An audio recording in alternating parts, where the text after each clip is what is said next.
안녕하세요. 오늘은 성공하는 사람들의 7가지 습관 3부 대인관계의 승리 습관 6 시너지를 내라. 여기에서 등장하는 일 사례가 생각할 수 있는 내용인 것 같아서 읽어보도록 하겠습니다.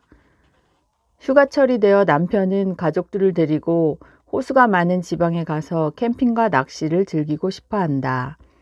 이 휴가는 남편에게 아주 중요한 의미가 있는 것으로 1년 내내 계획한 일이다. 그러나 그의 부인은 이번 휴가를 이용해서 250마일쯤 떨어져 살고 있는 병든 어머니를 방문하고 싶어 한다. 그녀는 어머니를 자주 찾아볼 기회가 없으므로 이번 기회는 그녀에게 중요하다. 이들 부부의 생각이 갖는 차이는 엄청나게 부정적인 결과를 가져올 수 있다. 계획을 이미 세웠소. 아이들이 저렇게 기뻐하고 있지 않소. 우린 호수로 낚시 휴가를 가야 해요. 라고 남편은 말한다. 그렇지만 어머니가 앞으로 얼마나 더 살아계실지 몰라요. 그리고 난 어머니 곁에 있고 싶어요. 라고 부인은 대답한다. 이번 휴가야말로 우리가 어머니 곁에 충분히 있을 수 있는 유일한 기회란 말이에요. 우리는 1년 내내 이번 휴가를 기다려왔어요. 아이들이 일주일 동안 할머니 집에서 빈둥대며 지낸다면 비참하게 느낄 거요. 그 애들을 모두 미치게 하고 말 거야. 또 당신 어머니도 그렇게 아프지는 않아요. 게다가 당신의 동생이 1마일도 안 되는 곳에 살면서 도와드리고 있잖아요. 나한테도 역시 어머니예요. 난 어머니와 같이 있고 싶어요. 당신은 매일 저녁 어머니한테 전화를 걸 수 있어요. 그리고 우리는 크리스마스 때 온 가족이 모여 어머니와 함께 지내기로 계획하고 있잖소. 기억 안 나? 그건 5달 뒤의 얘기예요. 그때까지 어머니가 살아 계시리라고 누가 장담하겠어요. 게다가 어머니는 나를 필요로 하고 있고 날 보고 싶어 한단 말이에요. 어머니는 보살핌을 잘 받고 있어요. 게다가 나와 애들도 당신을 필요로 하기는 마찬가지요. 나는 어머니가 낚시보다 더 중요해요. 당신의 남편과 아이들이 당신의 어머니보다 더 중요하오? 이렇게 의견이 달라 옥신옥신하다가 마침내 그들은 어떤 타협점에 이른다. 그들은 서로 행동을 달리하기로 결정할 수도 있다. 즉 남편은 아이들을 데리고 호수로 낚시를 가고 그동안 부인은 어머니를 방문한다. 그렇지만 이들 둘 다 죄책감과 행복하지 못한 마음에 적게 된다. 아이들도 그것을 느끼고 이 기분은 즐거워야 할 휴가에 내내 영향을 미친다. 남편이 아내에게 양보할 수도 있다. 그러나 그건 마지못해 하는 행위다. 남편은 의식적으로든 무의식적으로든 이 한 주일이 모든 가족에게 대단히 비참할 거라는 자성 예언이 들어맞을 수 있도록 무슨 증거라도 찾아낼 것이다. 반대로 부인이 양보할 수도 있다. 그러나 그녀는 위축될 것이고 어머니의 건강 상태에 어떤 변화라도 있게 되면 즉시 과민하게 반응할 것이다. 만일 그녀의 어머니가 더 심각하게 악화되거나 죽기라도 한다면 남편은 스스로 용서하지 못할 것이다.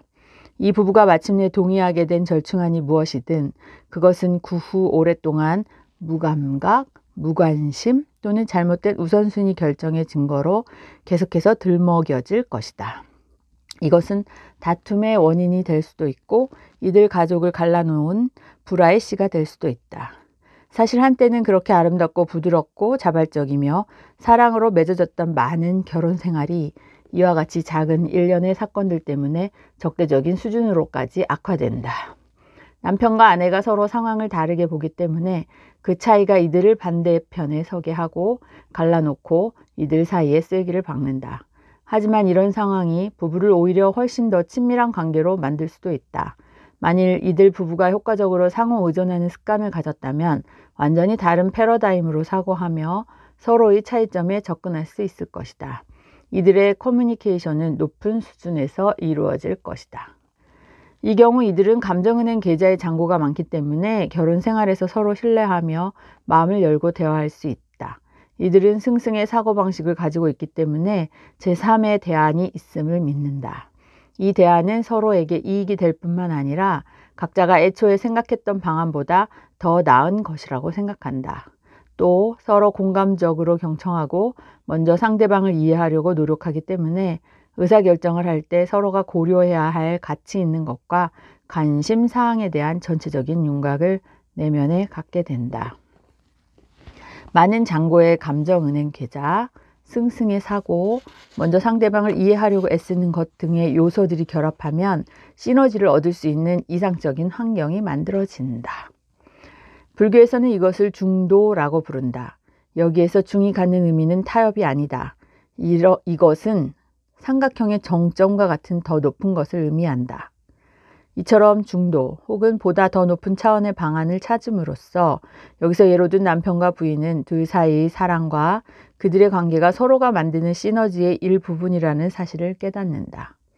그들이 대화를 나눌 때 남편은 부인의 소망, 즉 자기 어머니와 함께 있고 싶어하는 그녀의 염원을 진정으로 깊이 느끼게 된다. 그는 부인이 장모의 간호에 주된 책임을 지고 있는 자기 동생을 도와주기 원한다는 사실을 이해한다. 또 그는 장모가 앞으로 얼마나 더 오래 살지 모르기 때문에 장모가 낚시보다 더 중요하다는 사실도 이해한다. 부인도 남편이 가족들과 함께 있고 싶어하고 아이들에게 멋진 경험을 심어주고 싶어한다는 소망을 깊이 이해한다. 그녀는 이 낚시 휴가를 위해 남편이 미리 교육을 받고 낚시 도구를 마련하는 데 투자했던 것들을 기억하고 가족들과 좋은 추억을 남긴다는 것이 중요하다는 사실을 깨닫는다. 이렇게 되면 이들은 소망을 서로 공유하게 되는 것이다. 이제 이들은 더 이상 문제를 사이에 놓고 서로 대립하지 않는다. 이들은 같은 편에 함께 있으면서 문제점을 바라보고 서로의 소망들을 이해하며 또 서로를 만족시켜줄 제3의 대안을 찾아내기 위해 노력한다. 아마 우린 이달 내에 당신이 어머니를 방문할 수 있는 다른 주간을 마련할 수 있을 거요 하고 남편이 제안한다. 주말에는 내가 가사를 돌보고 주초에 파출부를 누르면 당신이 어머니를 방문할 수 있게 될 거요.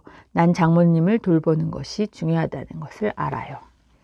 그렇지 않다면 우린 당신 어머니 집 근처에서 캠핑과 낚시를 할 수 있는 장소를 발견할 수 있을 거예요.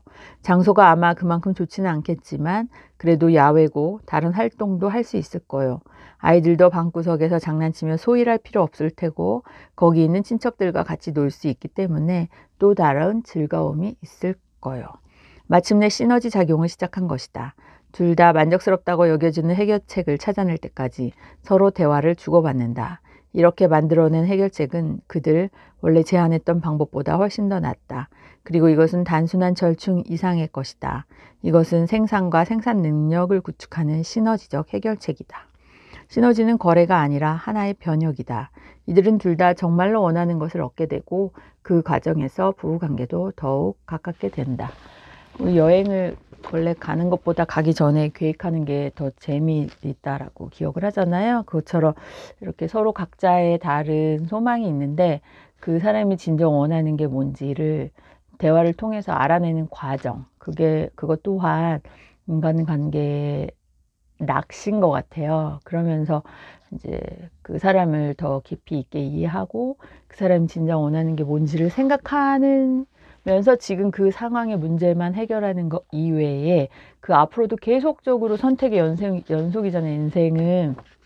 그래서 그 많은 것들을 선택할 때 들어가는, 판단할 때 들어가는 그 시간들이 절약될 수 있는 것 같고요. 지금 여기서도 최종 대답을 만들어주지 않았던 거는 저희들에게 많은 것들을 생각해 볼 수 있는 기회를 제공하는 단서로만 주는 것 같고, 이 상황의 많은 선택의 대안들을 생각해내는 동안, 그러니까 사랑한다면 그 부분에 대해서 많이 고민하고 생각하는 동안 해결책들이 이렇게 많이 나오는 것 같아요. 그리고 지금 당장은 또 안 나오는데 또 하룻밤 자고 나면 또 다른 대안도 나오고 다른 아이디어도 나오고 또 저쪽 반대편 사람의 생각도 바뀌고 막 이러면서 속전속결이 좋을 때도 있긴 한데, 이런 식으로 뭐 휴가 계획을 짠다든지 아니면 뭐 장기적인 계획을 한다든지 뭐 이런 걸 할 때는 제3의 대안을 생각하는 그 과정 자체에서 그걸 즐길 수만 있다면 그 즐거움인 것 같아요. 그리고 무심결에 그렇게 복잡한 고민들을 해결해 내가는 과정들을 이제 어느 순간 일기라든지 뭐 그런 걸 기록하는 습관을 가지면 그게 또 내 인생에 차곡차곡 쌓이는 선물 같은 것 같다라는 생각이 들었습니다. 오늘 성공하는 사람들의 7가지 습관 중에서 6번째 습관, 시너지를 내라의 예시였습니다.